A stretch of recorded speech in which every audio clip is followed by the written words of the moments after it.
Hi, my name is Sarek, and I went to Singapore at the National University of Singapore for the entirety of my second year. My name is Catherine. I studied in the Netherlands at a university called Utrecht University. My name is Yuki, and I did the Utrecht University year program for 2019 to 2020. So I think my identity as an Asian American has been a very positive experience overall. First of all, because Singapore is in Asia and they do have a predominantly Chinese ethnic community, they celebrate a lot of holidays like Lunar New Year and Mid-Autumn Festival. It was exciting and a really overall pretty interesting experience to experience that firsthand, which is something I've never done, and it really helped me reconnect with my roots. So I am Asian American, and going to the Netherlands was a little bit of a shock. You know, they are a very Dutch white country, and so going into my classes, I usually was the only Asian. And so it was kind of interesting to be in this place where, you know, no one really looked like you. But regardless, everyone was very kind and responsive whenever I was talking in class, especially since I was an American's perspective, which was really interesting.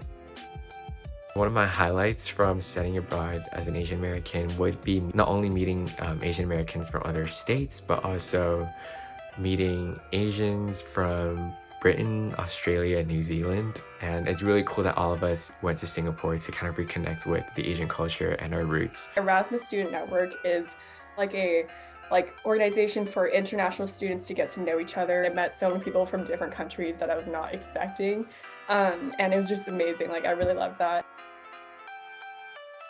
When I was in Singapore, I talked to the locals, and even though I think I really kept my Asian culture, they still view me as very Americanized. And I think that's true for a lot of Asian Americans, where you are stuck in the middle, where you're not truly Asian enough for Asia and not truly American enough for what people think of America is. It's definitely harder to fit in. You know, you adapt in ways you can, and I think that for me, it was really a learning experience. It was never something that I actively was oh, I'm so scared, someone's going to notice or whatever. They're all doing their own things, they have their own routines, you know? So no one's paying attention to oh, there's an Asian walking on the street, they don't care. I mean, that's just part of what comes with studying abroad, and that's part of the fun of it, getting to know someone else's culture and all of that, but at the same time, you may feel kind of excluded, and that's to be expected. My mother was really shocked that I wanted to go for a year because it is a long time.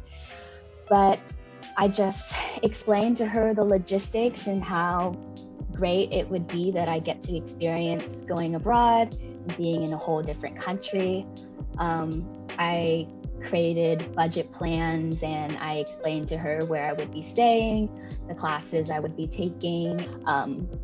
I think through actually EAP, when we had a meeting or something, I reached out to someone who was sitting next to me.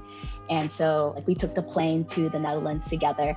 And so the reassurance of telling my mother that I could go with someone and I knew someone, she made her feel a lot better. It's gonna be a great time, and you kind of have to be open to doing things out of nowhere and just being open to the different cultures and perspectives that you're gonna meet there. If you're on the fence of going abroad, just go for it. I was on the fence too, but it was such a good opportunity for me to grow as a person, help me figure out what I really want to do after graduation, what academic path I want to go to, and I discovered a lot about myself during my time in Singapore.